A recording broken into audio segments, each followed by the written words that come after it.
राज के मंगल प्रवचन।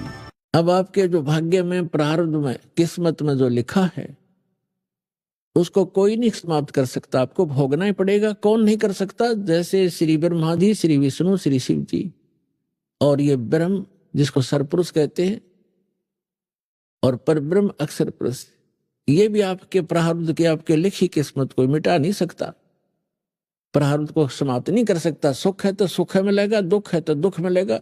और जैसे आप पुण्य पाप कर रहे हैं वो अलग से संग्रहित होते चले जाएंगे आपके। जैसा कर्म करोगे वैसा ही मिलेगा। और परम अक्षर ब्रह्म सत्य पुरुष कबीर भगवान की शरण में जब आप आ जाओगे, आपके इस पाप कर्मों का नाश कर दिया जाएगा और शुभ शुभ शेष रह जाएंगे और आगे शुभ प्रारंभ हो जाएंगे। अब जैसे पहले किसान को ये औषधि प्राप्त नहीं थी, अब औषधि का एक खोज हो गई है, डिस्कवरी हो गई है कि ऐसी औषधि डाल दी जाती है फसल में जो घास को खत्म कर देती है, पौधा सुरक्षित रह जाता है। तो वो औषधि विद्यमान तो थी, वो गुण तो, वो मटेरियल तो सारे ही पदार्थ थे, लेकिन वो बनाने वाला नहीं था।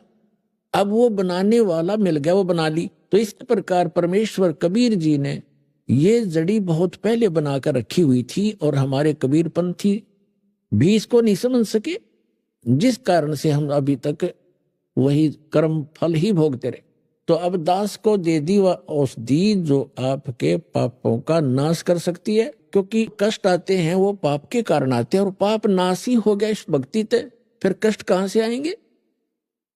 जब कांटे से दुख होता है, फसल में कांटेदार झाड़ियां उग जाती थी और वो दवाई ने वो पहले ही खत्म कर दी, बच स्टार्ट से ही बड़ी थी वो भी गला दी, जला दी, तो कांटे नहीं रहे, तो नुकसान, हानि कहां से होगी? दर्द नहीं होगा। इसी प्रकार पुण्यात्माओं, इस समर्थ की शरण में आने से कहते हैं कि सतगुरु के दरबार में कमी काहे की ना, और हंसा मौज नहीं पावता तेरी चूक चाकरी में। अब कहने का भाव यह है कि यदि आपको लाभ नहीं हो रहा तो आपकी कोई मर्यादा में भंग है, या आपकी श्रद्धा ठीक नहीं बनी, आपकी चाकरी में चूक है, आपकी श्रद्धा या सेवा भक्ति में कोई त्रुटि बनी है। विचार कीजिए, जैसे एक ही खंभे से, एक ही ट्रांसफार्मर से और 10, 20, 50 घरों को, परिवारों को कनेक्शन मिला हुआ है। अन्य के पंखे चल रहे हैं, मोटर चल रही है, कूलर चल रहे हैं, और एक का नहीं चल रहा है, तो उसका कोई कनेक्शन लूज हो लिया या कट चुका है किसी कारणों से, उसकी वेरीफाई करो क्यों, किस कारण से कनेक्शन कटा, हमारे घर ये पावर क्यों नहीं आई। और पावर भी पहुंची हुई है तो आपके कोई पंखे या कूलर में डिफेक्ट है, आपकी फिटिंग में डिफेक्ट है, उसको ठीक कराइए। तो इसी प्रकार इस परमात्मा से उपदेश दीक्षा लेने के बाद आप जी मर्यादा जरूर अवश्य निभाएं। कबीर साहब कहते हैं, जब तक हंसा हमरी आना, काल लगे ना तेरा बाणा, पग पग पर यो तक तक मारे, काल अचानक बाना। अब क्या बताते हैं कि यो काल पग पग पर अचानक दुर्घटना कर देता है, कोई हानि कर देता है, जब इसका संस्कार हानि का होता है। और जब हम परमात्मा की शरण में आ जाएंगे और मर्यादा में रहेंगे तो परमात्मा कहते हैं, जब लग हंस हमारी आना, ये पुण्यात्मा, ये हंस हमारा भक्त जब तक हमारी आन माने मर्यादा में, आन कान में, हमारी मर्यादा में रहेगा, और तब लग लगे न तेरा बाना। काल को कहते हैं कि हे काल, जब तक मेरा हंस मेरी मर्यादा में है तू अटैक नहीं कर पाएगा। तो हमने मर्यादा को बहुत महत्व देना पड़ेगा। परमात्मा क्या बताते हैं कि जैसे ये मर्यादा आपकी इतनी कंपलसरी है, जो दास आपको नियम बताता है, जैसे सीता जी के बारे में श्री रामायण के अंदर आपने बहुत बार सुना है कि रावण का मामा मारीची एक स्वर्ण मृग बनकर, सोने का हिरण बनकर, और जहां सीता ने कुछ बगीची लगा रखी थी, वो फूल फालों को तोड़ने लग गया, खराब करने लगा। और जो ही सीता की दृष्टि पड़ी वो सोने का मृग बहुत सुंदर लगा। उसने अपने पति से कहा कि इस मृग को मेरे लिए लाओ पकड़ के, नहीं तो मैं अनशन कर दूंगी। अब राम विवश हुए और लक्ष्मण को कहकर चल पड़े कि ये मैं लाता हूं, इसको जहां तक मैं प्राप्त होगा तो मत आना, और यहाँ सीता की सुरक्षा रखना, जंगल का काम। श्री राम वाण लेकर चल पड़ा। मृग आगे चल के बहुत दूर ओझल हो गया, काफी दूर निकल कर वहां से आकाशवाणी कर दी, हाय भाई मर गया, हाय भाई मर गया। लक्ष्मण और सीता ने दोनों ने सुनी आवाज, तो सीता ने कहा कि तेरे भाई आपत्ति में है, आप जाइए और उसको बचाइए। लक्ष्मण ने कहा कि ये कोई जाल है, मेरे भाई पर कोई आपत्ति नहीं हो सकती, आपको पता नहीं है उनके सामर्थ्य का। लेकिन वो नहीं मानी और उल्टी सुल्टी कुछ उठपटांग बातें कह दी कि तेरे मन में दोष है, तू चाहता वो मर जाए, मुझे पत्नी बनाना चाहता है तो इसलिए नहीं जाना चाहता। इससे दुखी होकर वो सूरवीर कहने लगा कि माता ठीक है, आज तक ये मन में दोष भी नहीं था, पर आपने गलत बात बोल दी। पर एक काम करना, हम ये एक मंत्र बोलकर रेखा खींच कर जाता हूं, इससे बाहर मत जाना, तुझे बाहर जाएगी तो हानि हो जाएगी। वो चला गया, पीछे से रावण आ गया। वो तो इंतजार थी कि ऐसे ऐसे बनेगी, उठा के लानी थी उसको, तो उसको पता नहीं था कि रखा ऐसी खींच रखी है। तो रावण आया साथ दो रूप बनाकर भिक्षा लेने के लिए। पहले उसने आवाज लगाई कि माई भिक्षा दो। सीता ने कहा जी यहाँ आकर ले जाओ, झोंपड़ी के पास, कुटिया के पास। रावण आने लगा तो उसमें से एकदम ऐसी लपट निकली, कोई 10 कदम पीछे गया और फिर कहा कि आप यहाँ बाहर आकर के भिक्षा दो, आपने तो मुझे मरवा दिया था, ये पता नहीं कितनी भयंकर रेखा है, कैसी। तो सीता जी ने सोचा क्या फर्क पड़ा है, अभी भिक्षा डालकर अभी आ जाते हैं। अब वो जरा सी उससे बाहर निकली रेखा से और उसने पकड़ ली बाजू, यहां से घेर ली कमर पे, लंका में पटकी जाके। अब वो मूर्ख थे जो यूं कह गए थे इससे बाहर मत निकलना, ना तो हानि हो जाएगी। वो पागल थे। आप बिरान मट्टी करवाई, 12 वर्ष तक वहां पड़ी रही उसके अंदर, उस 9 लाख बाग में कैद बन के, और करोड़ों आदमी मरवा दिए जब जाकर पीछा छूटा। तो पुण्यात्माओं, ये मर्यादा जो परमात्मा की दो दास बताता है, इसको लक्ष्मण रेखा समझ लेना। इस लक्ष्मण रेखा के अंदर ये नहीं आ सकेगा, इससे बाहर जाओगे तो मार तुम आप खाओगे। तो परमात्मा कहते हैं जब लग हंसा हमरी आना, और काल लगे नी तेरा बाणा। मर्यादा भंग होकर के भी आप अपने हानि उठा सकते हो और आपको लाभ भी बंद हो जाएगा। उसके लिए तरीका है कि वापस आइए और अपना नाम खंडित है उसको कनेक्शन को दोबारा सुचारू करवाइए। भविष्य में बहुत सावधानी बरतिएगा। देखो जैसे कई भक्त नाम ले गए और नाम खंड हो गया, ठीक है, कोई बुरा संस्कार अभी था नहीं आपका तो हानि नहीं हुई, पता लग गया, दोबारा जुड़वा लीजिए, अगर सावधान रहिए। और कई भक्त ऐसे हैं दीक्षा ले गए, नाम खंडित हो गया, उधर से कोई संस्कार ऐसा खराब आ गया, नाम खंडित हो गया। यहां से आप सोच रहे हो दुनिया आम व्यक्ति तो समझता है कि नाम लेकर आया था ये, इसको देखो ये हानि होगी, लेकिन उनको ये नहीं पता और स्वयं को भी नहीं पता कि ये लक्ष्मण रेखा लांघ चुका है, इसलिए इसको हानि हुई है, अन्यथा हो ही नहीं सकती, न तो भगवान का विधान फेल हो जाएगा। तो इसलिए आपने यह सावधानी बरतनी पड़ेगी। अब क्या बताते हैं परमात्मा, 100 वर्ष सतगुरु की पूजा, एक दिन आन उपासी, वो अपराधी आत्मा पड़े काल की फांसी।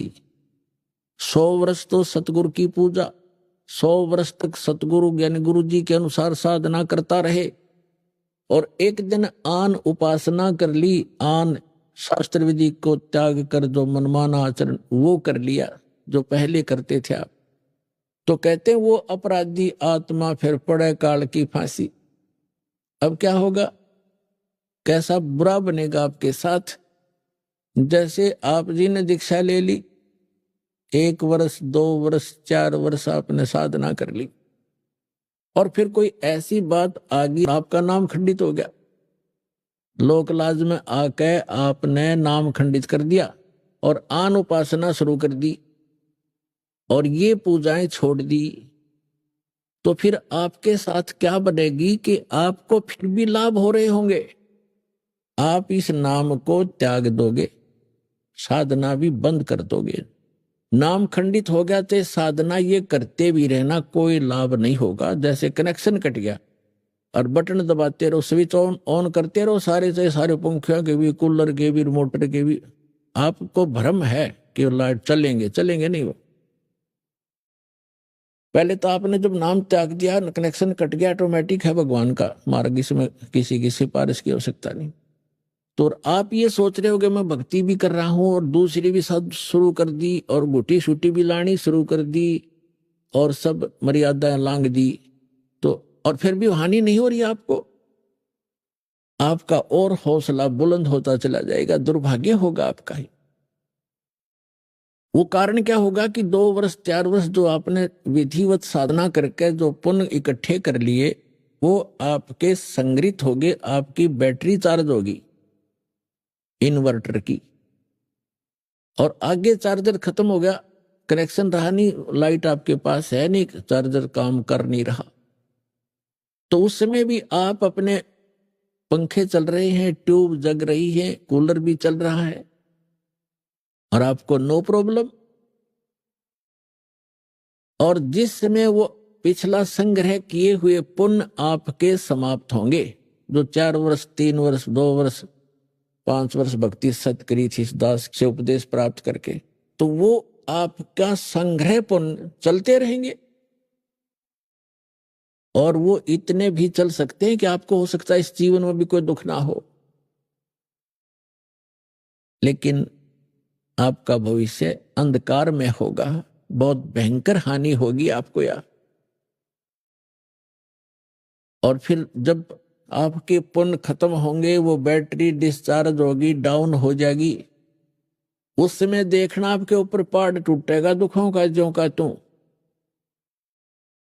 फिर वो सब सुविधाएं समाप्त हो जाएंगी, क्योंकि आगे चार्जर आपका था नहीं, तो उसका भी फिर विकल्प है, फिर चार्जर लगवाना ही पड़ेगा, तभी वह बैटरी फिर संग्रह होगी, ना तो गया काम था। ये दास बहुत पहले से कहता रहा है, जैसे क्योंकि पहले तो ज्ञान नहीं था और शुरुआत से सन 1994 से दास दीक्षा देना प्रारंभ कर रखी है गुरुदेव के आदेशानुसार। और ये सन 2001 के आसपास, 2001 को इस दास को प्रेरणा हुई कि ये जो ज्ञान कबीर भगवान ने हमें दे रखा है सूक्ष्म वेद में, उससे तो दास पूरा परिपूर्ण था, आधारित था, उसी को लेकर आगे चल रहा था, वही गुरुदेव ने हमें बताया था। तो दास की एक तमन्ना थी, हार्दिक प्रार्थना थी भगवान से कि यदि आप वाला ज्ञान भगवान अगर हमारे हिंदू धर्म के या सभी धर्मों के सदग्रंथों में भी मिल जावे, तो आपके बच्चों तक आपका संदेशा पहुंचाने में दास को सुविधा हो जाएगी। अन्यथा ये मानेंगे नहीं, क्योंकि जब तक इनको सुख हो रहा है, जो अनुयायी बने थे 1994 से लेकर 2001 तक, वो वही बने थे जिनको सुख हो रहे थे, ऐसे ऐसे सुख हो रहे थे सोच भी नहीं सकते थे। और ये जरूरी नहीं होता कि हम जो सोचें भगवान सारी करे, क्योंकि बच्चा तो एक सर्प को भी पकड़ने की चेष्टा करता है, माँ बाप बॉडीगार्ड अंगरक्षक कोई भी गार्डियन है वो थोड़ा पकड़ने देगा, उसको उठा लेगा, उठाकर सुरक्षित ले जाएगा, कहीं ये डस ना ले। तो कुछ ऐसे हमारी डिमांड होती है जो भगवान नहीं करेगा आपको, जो आपको हानि करने वाली होंगी। जैसे मान ले किसी ने कोई बिजनेस शुरू करना है और आपकी पूरी टारगेट बन गया, ये करूंगा, और भगवान आपको सहयोग नहीं दे पा रहा है, तो समझ जाना चाहिए कि इसमें आपको हानि होगी आगे चल के, और आप उसी से विमुख हो जाते हैं, मैंने ये काम किया सफल नहीं हुआ, वो सफल होने में आगे तुझे ज्यादा हानि हो जानी थी, इसलिए ना होने दिया उसने, तो वो छोड़ जाएगा नाम को। तो कहने का भाव ये था, ऐसे बहुत से चले गए जिनको 6 सुख दिया, और एक जिसने वो चाह रहा था और भगवान नहीं चाह रहा था उसको देना, वो नहीं दिया, तो वो 6 सुख भूल के उस एक दुख को लेकर चला गया। लेकिन 1 वर्ष 2 वर्ष 4 वर्ष जो उसने भक्ति की, दान किया, सेवा की, पाठ करवाया, वो तो संग्रहित हो गए। उसके बाद वो वहां से जाने के बाद वो काम तो चाहे उसका हुआ ना हुआ, पर और ठीक होते रहे। तो उसका दुर्भाग्य था, उसको ये महसूस नहीं हुआ कि तेरा कनेक्शन कट गया, और ये पुण्य जो संग्रह तू कर लिया, ये 1 वर्ष 2 वर्ष 4 वर्ष 10 वर्ष भी चल सकते हैं, लेकिन आगे क्या बनेगा ये ज्ञान नहीं था। अब ये दास देख रहा है जो 10-10 वर्ष, 15-15, 12-12 वर्ष हो गए नाम त्याग गए, जो 2-2 वर्ष, 3-3 वर्ष, 4-4 वर्ष साधना करके छोड़ गए, अब आ रहे हैं लुटपिट के दोबारा रोते हुए कि वही दुख फिर शुरू हो गए। और मैं प्रतिदिन कहा करता सत्संग में कि ऐसे दुख आवेंगे ये जो चले गए यहाँ से, अब रोते हुए आ रहे हैं, उनको वही दुख फिर प्रारंभ हो गए। तो पुण्यात्माओं, ये ज्ञान का होना प्रथम है। जैसे श्रीमद् भगवत गीता अध्याय नंबर 4 के श्लोक नंबर 33 में कहा कि अर्जुन, द्रव्य में यज्ञ से ये ज्ञान यज्ञ श्रेष्ठ है। द्रव्य में यज्ञ है, जैसे कहीं कंबल बांट दिए तो धन से धर्म होता है, कहीं पर भंडारा कर दिया कि तो हॉस्पिटल या धर्मशाला बनवा दी। कहते हैं इसकी अपेक्षा पहले तू ज्ञान समझ, ज्ञान यज्ञ श्रेष्ठ है। ज्ञान यज्ञ माने जैसे गीता अध्याय नंबर 4 के श्लोक नंबर 32 में कहा है कि अर्जुन, जो साधनाएं मैंने अभी आपको अध्याय नंबर 4 के श्लोक 25 से लेकर और 30 तक बताई हैं, ये सभी अपने अपने हिसाब से सभी साधनाएं करते हैं और अपनी अपनी साधनाओं को ये सभी पापनाशक जानते हैं। लेकिन सच्चिदानंद घन ब्रह्म ने अपने मुख से बोली वाणी वो तत्व ज्ञान है, उसको सूक्ष्म वेद कहते हैं हम संत भाषा में। वो सूक्ष्म वेद है, वो तत्व ज्ञान है, और उसके अंदर विस्तार से सब ज्ञान कहा गया है। विस्तार से धार्मिक अनुष्ठानों यज्ञों की जानकारी उसमें बहुत विस्तार के साथ है। वो सच्चिदानंद घन ब्रह्म ने मुखे, यह अनुवाद गलत कर रखा है गीता अनुवादकों ने, यहां लिख दिया वेद की वाणी में। वेद की वाणी तो गीता है ही सारी, वो तो गीता ज्ञानदाता कहता, वो ज्ञान तो इससे अन्य है। और वो भगवान बोलता खुद आकर के अपने मुख कमल से कहता है, वो है तत्व ज्ञान। तो उसमें क्या कहा है कि सच्चिदानंद घन ब्रह्म की वाणी में, उसके मुख कमल से उतरित वाणी में, यानी कबीर वाणी में विस्तार से कहा गया, उसको तो तत्वदर्शी संतों को से समझ, वो तत्व ज्ञान है। तो यहां तो चौथे अध्याय के 33वें श्लोक में कहा है कि द्रव्य में यज्ञ से ज्ञान यज्ञ श्रेष्ठ है। पहले तो ज्ञान समझे, फिर दान करना धर्म। वैसे कितना काम का पे मतलब कितना मंदिर का लठगडवा दिया, मंदिर बनवा दिया, पता उसका क्या लाभ है उस मंदिर का। कहीं धर्मशाला बनवा दी, अच्छी बात है, कहीं आपने भंडारे कर दिए, कंबल बांट दिए, मेडिकल बनवा दिए, कोई प्याऊ बनवा दी, अच्छी बात है, लेकिन मोक्ष तो नहीं हुआ आपका। आप पहले तत्व ज्ञान सुनिए, फिर दीक्षा लीजिए संत से, फिर जैसे डॉक्टर बतावे वो उपचार चलेगा। डॉक्टर आपको जो परहेज बतावे वो भी आपने करने पड़ेंगे, और पथ्य अपथ्य का आपने ध्यान रखना पड़ेगा, तब आपका उपचार होगा। तो इसी प्रकार आपने सबसे पहले ज्ञान समझना चाहिए, और ज्ञान समझ के उसके बाद फिर अपना सत्य भक्ति जैसे गुरु जी बतावें वैसे करने से ही आपको लाभ होगा। तो यहाँ दास का जो उद्देश्य है कि वो अब जो पहले इस ज्ञान को ढंग से समझा नहीं, अब परमात्मा ने दया करी आपके ऊपर, आप तो समझ रहे हो, साथ के साथ सब प्रमाण देख कर आते हो, तो आप डगमग नहीं हो सकते।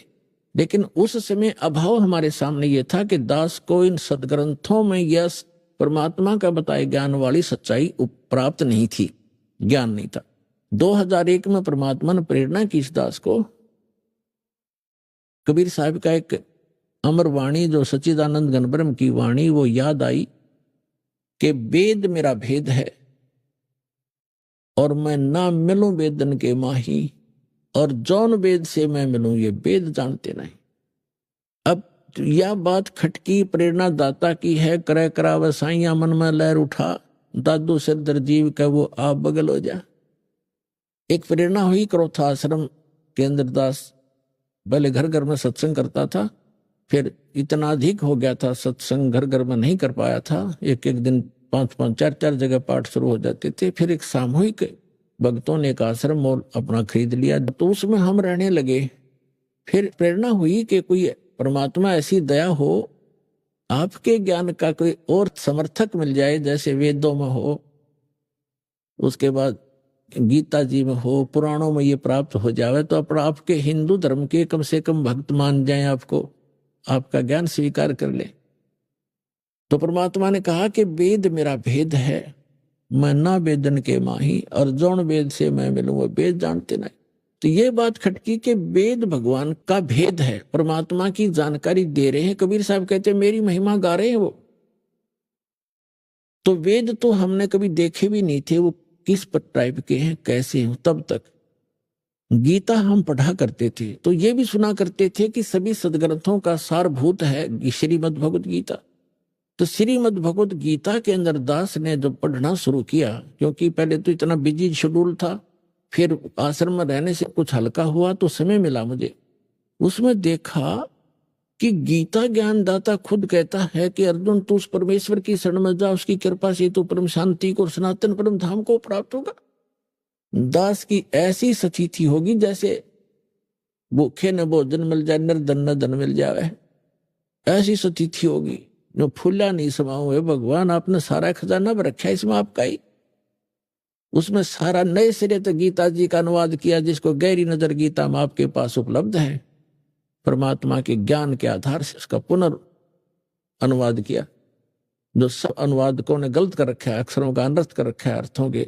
जैसे अनुत्तम माने चौथी कक्षा के बालक ने पूछ ले, उत्तम माने गुड, अनुत्तम माने बैड। और ये कहे अनुत्तम माने जिससे उत्तम कोई और ना हो। जैसे उत्तीर्ण है, उत्तीर्ण माने पास, बच्चा उत्तीर्ण हो गया, पास हो गया। और अनुत्तीर्ण लिखा हो किसी के पीछे और वो नौका में सबसे उत्तम पास हो गया हूं, पीटे छाती पास तो टट्टू हो गया तू। तो वो भूल इन न रखी बालकों वाली बातें।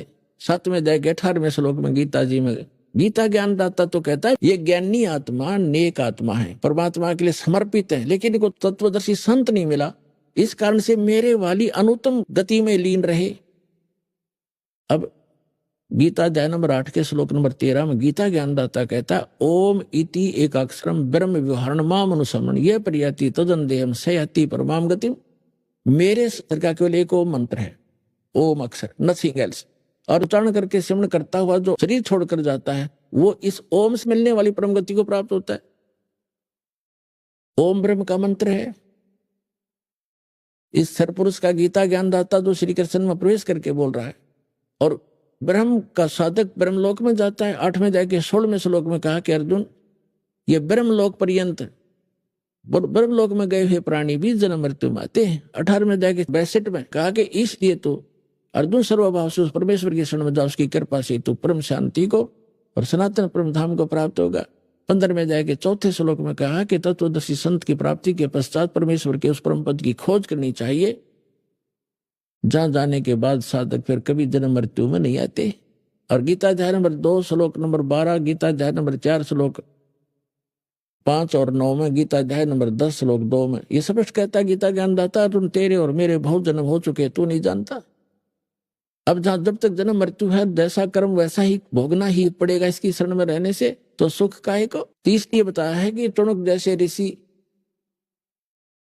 बड़े बड़े महापुरुष में ये हैं तो नेक आत्मा, लेकिन इनको तत्वदर्शी संत ना मिला जो पूर्ण परमात्मा की महिमा बताने वाला हो, जिस कारण से ये मेरे वाली ही गति में अनुत्तम गति में स्थिर रहे।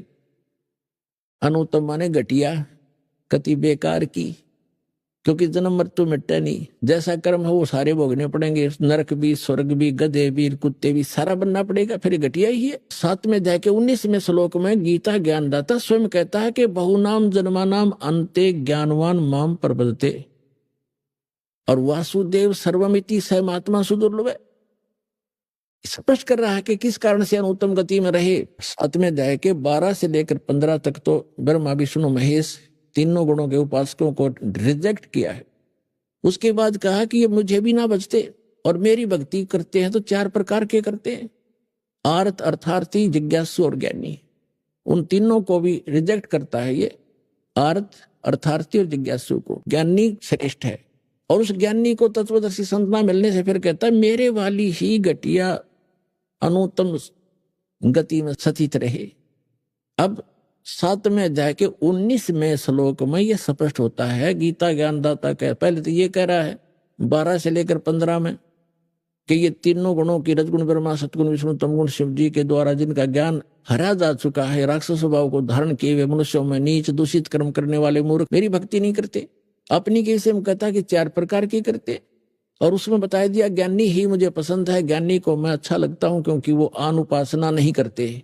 मनुष्य जीवन का मूल उद्देश्य समझकर वो साधना करते हैं, लेकिन वो रह गए मेरे वाली अनुत्तम गति में। क्या कारण क्या था बता रहा है 7वें अध्याय के 19वें श्लोक में स्पष्ट कर रहा है कि बहुनाम जन्मानाम अन्ते ज्ञानमान माम प्रवर्ते। बहुत बहुत जन्मों के अंत के किसी जन्म में ज्ञानी आत्मा मेरी भक्ति करते ब्रह्म की, अन्यथा वो और पूजाओं पर लगे रहते हैं, नीचे के देवताओं की या अन्य क्रियाओं पर करते रहते हैं। बहुनाम जन्मानाम अन्ते, बहुत के जन्मों के अंत के जन्म में कोई मेरी भक्ति करता है। लेकिन वासुदेव सर्वमिति, वासुदेव ही सब कुछ है, ये बताने वाला स महात्मा सो दुर्लभ है। वो संत तो बड़ी मुश्किल से मिलेगा कि वासुदेव ही सब कुछ है। वासुदेव का अर्थ होता है सबका मालिक, जिसकी सत्ता सब ब्रह्मांडों के ऊपर हो, वो वासुदेव है। श्री कृष्ण वासुदेव नहीं थे। श्री कृष्ण जी तो वासुदेव के बेटे थे, पुत्र थे। और वासुदेव उसके पिता का नाम वेदों से ही रखा गया था, क्योंकि जैसे हम चांद रखते अपने बच्चे का नाम, किसी का सूरज रख लेते हैं, तो वो चांद और सूरज थोड़े ही ये। तो इसी प्रकार वो वासुदेव नाम था, वासुदेव का पुत्र था श्री कृष्ण। श्री कृष्ण वासुदेव नहीं था, वो तो श्री विष्णु जी था। श्री विष्णु जी थे, और विष्णु जी केवल एक ब्रह्मांड में एक 3 लोक पर, पृथ्वी लोक, पाताल लोक और स्वर्ग लोक को पर केवल एक विभाग का प्रभु है, स्वामी है, मालिक है। ये वासुदेव नहीं है। और इसका जो ब्रह्म है, ब्रह्मा विष्णु महेश का पिता सरपुरुष जो गीता ज्ञान दे रहा है श्री कृष्ण में प्रवेश करके, ये केवल 21 ब्रह्मांड का प्रभु है, स्वामी है। गीता अध्याय नंबर 15 के श्लोक नंबर 16 में ये 2 पुरुष बताए। सरपुरुष ये 21 ब्रह्मांड का पुरुष स्वामी है, और 7 संग ब्रह्मांड का अक्षर पुरुष है, वो भी वासुदेव नहीं है, केवल इतना ही स्वामी है, इतना ही व्यापक है, इतना ही वो वासुदेव है। और 15वें अध्याय के 17वें श्लोक में कहा कि उत्तम पुरुषत्व अन्य परमात्मा इति उदाहरते, यह लोक तरम अवश्य विवर्ती अवैश्वर। वो तीसरे नंबर का जो परम अक्षर ब्रह्म 8वें अध्याय के तीसरे श्लोक में जिसके विषय में कहा है, वो परम अक्षर ब्रह्म है, वो है वास्तव में वासुदेव। और वही गीता ज्ञानदाता कहता है कि 18वें अध्याय के 62वें श्लोक में सर्वभाव से उस परमेश्वर की शरण में जा, उसकी कृपा से तो परम शांति को, सनातन परम धाम को प्राप्त होगा। तो कहते हैं कि ये बताने वाला संत कि वासुदेव सर्वमिति, कि वो सर्वशक्तिमान परमात्मा ही सब कुछ है, वो ही सबका पापनाशक है, वो ही सबको मोक्ष देने वाला है, वो सबकी उत्पत्ति करने वाला है, और केवल वही उपास्य है। इष्ट रूप में उपासना उसी की करनी चाहिए। तो ये बताने वाला संत तो बड़ी मुश्किल से मिलेगा। तो इन्होंने बैठा रखा था सारा। अच्छा, गीता अध्याय नंबर 18 के श्लोक नंबर 62 में स्पष्ट किया कि तू सर्वभाव से उस परमेश्वर की शरण में जा। और ये अज्ञानी अनाड़ी हमारे गुरु धर्मगुरु कहते हैं ना, अपने विषय में कह रहा आ जा, कोई बात नहीं, तू उसकी शरण में था, वो खुद पहले ही था। गीता अध्याय नंबर 2 के श्लोक नंबर 7 में अर्जुन पहले ही कह रहा कि मैं आपकी शरण हूं, और मेरी बुद्धि अब काम करना बंद करेगी, मेरी अकल काम नहीं करती, जो हमारे हित में हो आप हमें बताओ, आप हमारे गुरु हो, हम आपके शिष्य। अर्जुन कह रहा मैं तो आपकी शरण पहले ही हूं। तो यह 18वें अध्याय के 66वें श्लोक में ये विचलित हो गए। उसका मूल संस्कृत मूल पाठ ऐसे है कि सर्वधर्मान प्रीतज माम एकम शरणम वर्ज अहम तवा सर्व पापे भो मोक्षामि मा शुच। अब गीता ज्ञानदाता कहता है कि मेरे सतर की जो साधना तू कर रहा है, 17वें अध्याय के 23वें श्लोक में 3 पुरुषों की भक्ति है, सरपुरुष, अक्षर पुरुष और परम अक्षर पुरुष की। ओम तत्सत इति निर्देश ब्रह्मणा त्रिवेद समर्थ है। ब्राह्मणा तेन वेदा च यगा विहता पुरा। ओम तत्सत, ओम इस सत्पुरुष का, ब्रह्म का है, और तत् ये सांकेतिक है, सत भी सांकेतिक है। ये तत् है अक्षर पुरुष का मंत्र है, और सत भी सांकेतिक है, जिसको सार नाम कहते हैं। ये परम अक्षर पुरुष का, उस पूर्ण परमात्मा का मंत्र है। तो यहां इसने बताया 18वें अध्याय के 66वें श्लोक में कि जो तू सही संत तुझे मिलेगा तत्वदर्शी, वो 3 मंत्र की उपासना देगा। उसमें जो मेरे सतर की भक्ति है ओम नाम की, वो मुझे त्याग दे। अब हम क्या करते रहे, पहले ओम नाम के जाप को ब्रह्म लोक में खत्म कर देते, इसकी कमाई को, इसकी भक्ति को, और अपना वहां पुण्य समाप्त करके 84 लाख योनियों में गिर जाते थे, अपना धन नाश करके हम निर्धन हो जाते। तो अब ये कहता है यदि तुम उसकी शरण में जाना है तो मेरे सतर की ओम नाम की पूजा मुझे छोड़ देना, ये विधान है। फिर कहा है कि सर्वधर्मान परित्यज माम, मेरे सतर के जो धार्मिक क्रियाएं तूने की है, क्योंकि यज्ञ हवन जो हम धर्म करते हैं और ओम नाम का जाप, ये हम यही छोड़ेंगे, इसको देंगे और अपना संसारिक लाभ हमें यहाँ मिलता रहेगा। फिर जो तत् और सत मंत्र के जो कमाई है ये आगे लेकर चलेगी आपको। तो तत् है जो अक्षर पुरुष का, इसके 7 संग ब्रह्मांडों से हमने गुजरना है, वहां इसका टैक्स देना है, इसकी कमाई वहां दे देंगे। और तीसरा जो सारनाम है सत, जिसको अध्याय नंबर 17 के 23 में कहा है, वो ओम तत्सत, जो सत है वो है सारनाम, वो है परम अक्षर ब्रह्म का, उस सत्य पुरुष का, वो लेकर हमें सतलोक में प्रवेश कराएगा बर्मा द्वार खोल के। अब जैसे सर्वधर्मान परित्यज माम एकम शरणम व्रज, इसने कहा कि मेरे सतर के जितने धार्मिक अनुष्ठान तूने किए हैं तत्वदर्शी संत की प्राप्ति के उपरांत, तो वो मुझे छोड़, मेरे को दे दे। और एकम शरणम व्रज, एकम मानो जिसके बराबर दूसरा ना हो, अद्वितीय।